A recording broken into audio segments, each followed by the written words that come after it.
Hi everyone, in today's video I'll show you guys how you can change age range on Bumble. Well, it's quite easy. So first of all, make sure that you are logged into your account on your Bumble app. And after doing that, here you can see this is the profile section. So in here, I don't really like the age range that Bumble is showing me. So in order to change it here, you'll have to tap on this filter icon right here.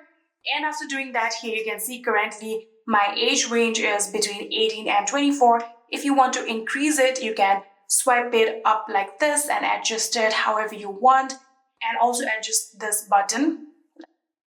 And in here you can see I want people to be around 24 to 35 of age, and in order to apply it, all you have to do is simply tap on apply, and now Bumble will show people according to their age range. And that is it. I hope this video was helpful to you guys. If it was, please do not forget to hit that subscribe button and like our video. Thank you so much for watching. See you in the next.